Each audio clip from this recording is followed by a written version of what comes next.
السلام علیکم ورحمۃ اللہ وبرکاتہ۔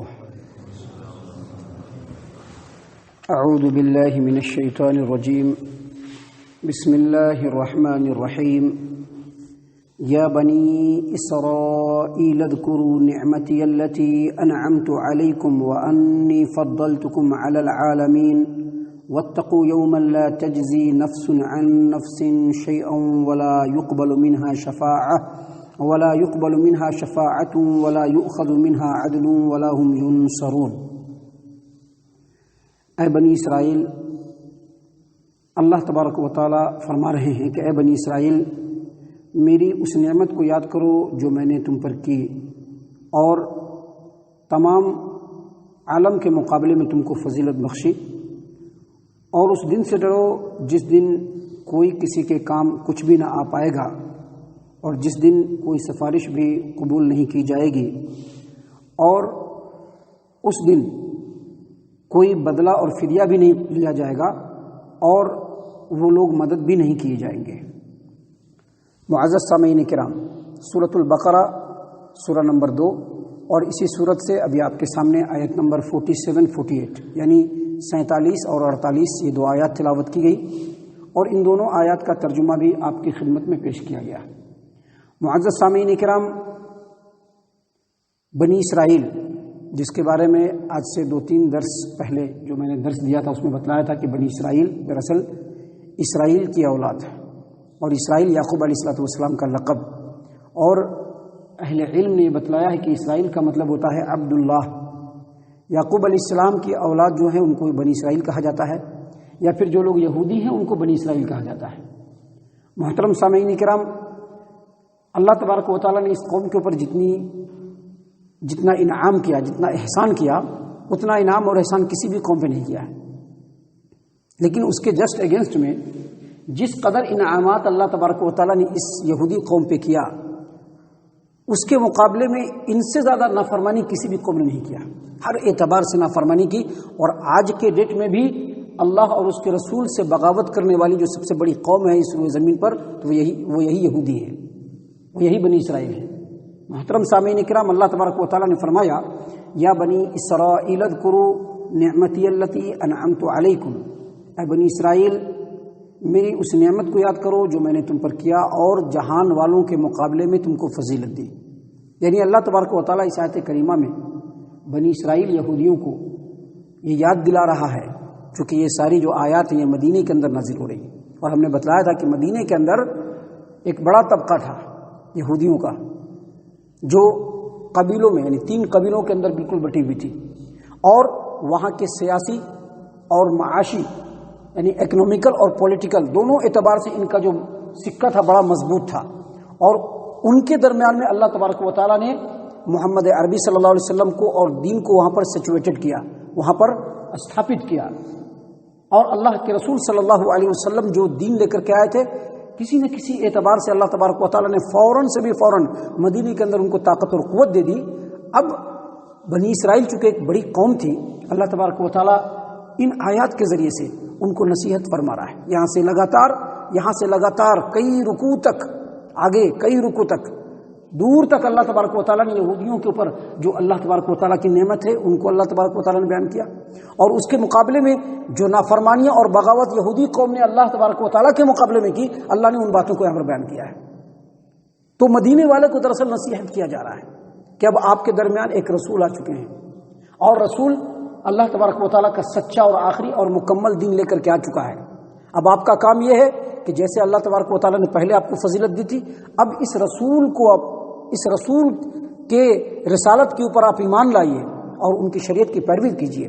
اللہ تبارک و تعالیٰ نے بنی اسرائیل کو ان کے اوپر جو نعمت کی تھی ان کے زمانے میں، جو ان کو رسول ان کے درمیان پیدا کیے، اللہ تبارک و تعالیٰ نے ان کے درمیان بادشاہت جو ہے بادشاہوں کو بنایا، اور کتابیں جو اللہ تبارک و تعالیٰ نے نازل کی، ان تمام نعمتوں کا ذکر کرتے ہوئے اللہ تبارک و تعالیٰ کہہ رہے ہیں، یا بنی اسرائیل اذکروا نعمتی التی انعمت علیکم، اے بنی اسرائیل میری اس نعمت کو یاد کرو جو میں نے تم پر کی اور جہان والوں کے مقابلے میں تم کو فضیلت دی، جہان والوں میں سے تم کو منتخب کیا۔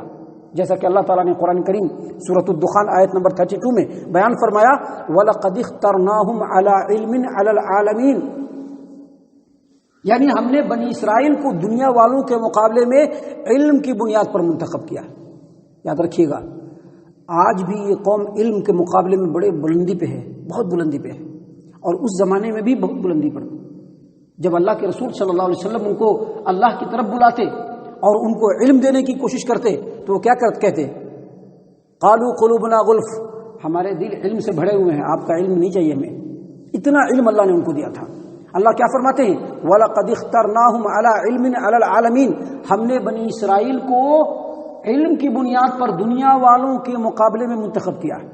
اللہ تعالیٰ نے قرآن کریم کے اندر دوسری جگہ سورۃ المائدہ آیت نمبر 20 میں فرمایا وَإِذْ قَالَ مُوسَىٰ لِقَوْمِهِ يَا قَوْمِ اذْكُرُوا وَإِذْ قَالَ مُوسَىٰ لِقَوْمِهِ يَا قَوْمِ اذْكُرُوا نِعْمَةَ اللَّهِ عَلَيْكُمْ إِذْ كُنتُمْ أَعْدَاءً، اللہ تبارک و تعالیٰ فرماتے ہیں وَإِذْ قَالَ مُوسَىٰ لِقَوْمِهِ يَا قَوْمِ اذْكُرُوا نِعْمَةَ اللَّهِ عَلَيْكُمْ إِذْ جَعَلَ فِيكُمْ أَنْبِيَاءَ وَجَعَلَكُمْ مُلُوكًا وَآتَاكُمْ مَا لَمْ يُؤْتِ أَحَدًا مِّنَ الْعَالَمِينَ۔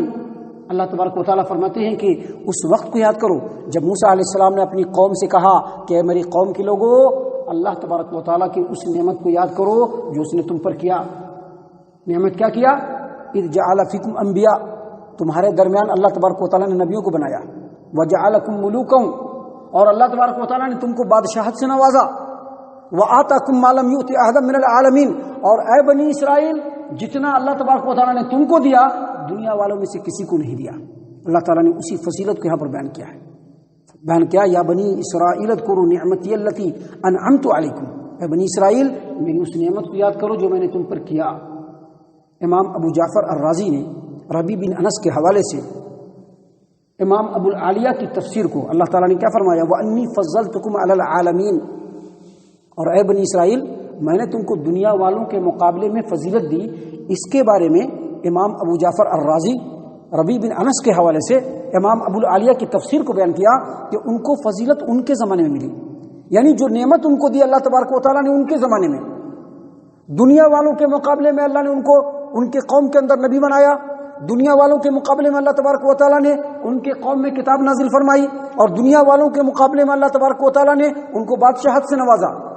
لیکن جب اللہ تبارک و تعالیٰ نے اس امت کو یعنی امت محمد کو پیدا فرمایا تو اب امت محمد سے افضل امت کوئی نہیں ہے، اب امت محمد سے افضل امت کوئی نہیں ہے، کیونکہ اللہ تعالیٰ نے قرآن کریم سورہ آل عمران آیت نمبر 110 میں بیان فرمایا، کیا فرمایا اللہ تبارک و تعالیٰ نے کنتم خیر امت اخرجت للناس تأمرون بالمعروف وتنہون عن المنکر وتؤمنون باللہ ولو آمن اہل الکتاب لکان خیرا لہم۔ اللہ تبارک و تعالیٰ فرماتے ہیں کہ جتنی بھی امتیں ہم نے اس دنیا میں بنائی، اے امت محمد ان کے مقابلے میں تم سب سے بہتر امت ہو، تم سب سے بہتر امت ہو۔ اور کیوں بہتر امت ہو؟ ابھی ہم لوگ تو اس چیز کا دعویٰ نہیں کر سکتے کیونکہ ہمارے اندر یہ چیز نہیں پائی جا رہی ہے، البتہ امت محمد کو اللہ تبارک و تعالیٰ نے کیوں کہا کہ تم سب سے بہتر امت ہو؟ کہا کنتم خیر امت اخرجت للناس، تم لوگوں کی اصلاح کے لیے پیدا کیے گئے ہو۔ ابھی اپنی اصلاح بھی ہم نہیں کر پا رہے نا، لیکن پھر بھی اللہ نے امت محمد کو کہا، کیا کہا؟ امت محمدیہ کو اخرجت للناس، تم لوگوں کی اصلاح کے لیے پیدا کیے گئے ہو۔ تأمرون بالمعروف، لوگوں کو نیکی کا حکم دیتے ہو، وتنہون عن المنکر، لوگوں کو برائی سے روکتے ہو، وتؤمنون باللہ، اللہ پر ایمان رکھتے ہو، اور اس کے بعد کہا ولو آمن اہل الکتاب لکان خیرا لہم، اور اگر اہل کتاب اللہ کے رسول صلی اللہ علیہ وسلم پر ایمان لے آئے تو یہ ان کے لیے بہتر ہوگا کہ پہلے بھی وہ افضل امت تھے، آج بھی وہ افضل امت ہو جائیں گے۔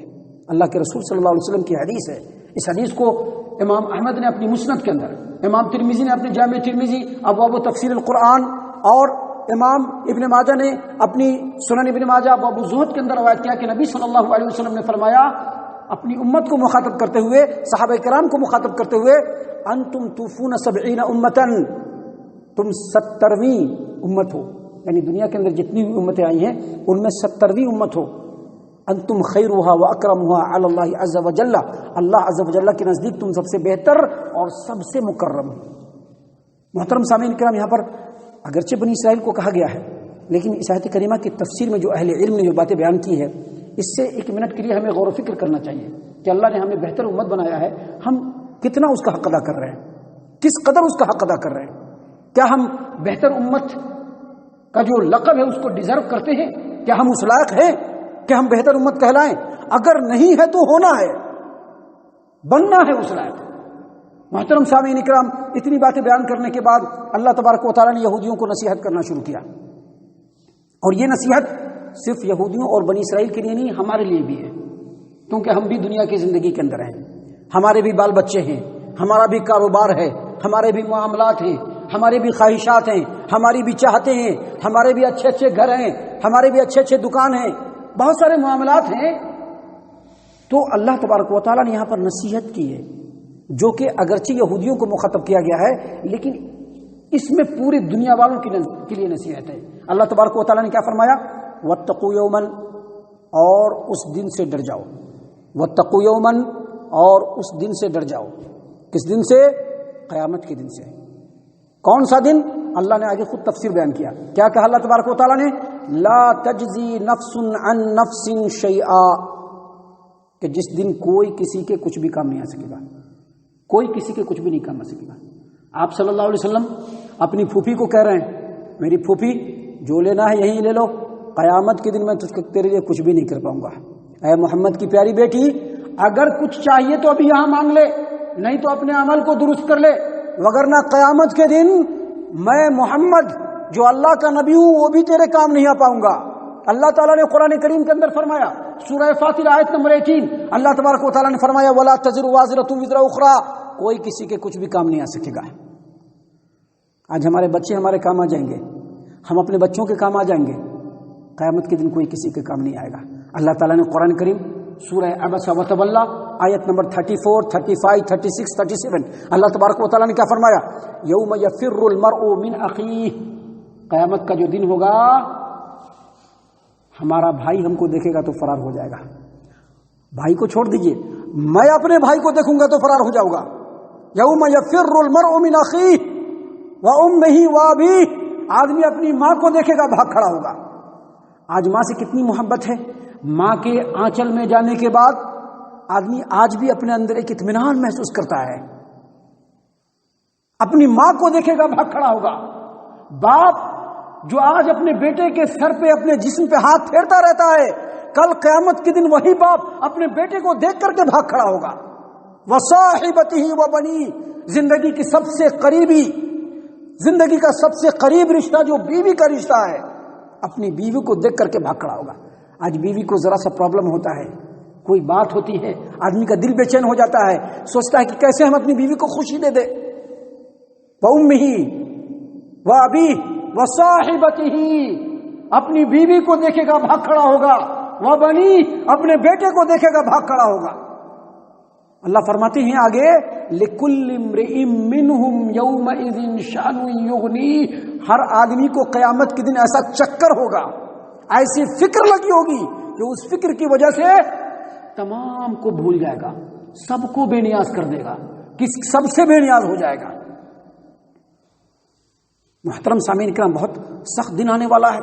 اللہ فرماتے ہیں واتقوا یوما, اس دن سے ڈرو, لا تجزی نفس عن نفس شیئا, آپ کو بھی ڈرنا ہے, آپ کے بچوں کو بھی ڈرنا ہے, ہم کو بھی ڈرنا ہے, ہمارے اماں بابا ہمارے بچوں کو بھی ڈرنا ہے.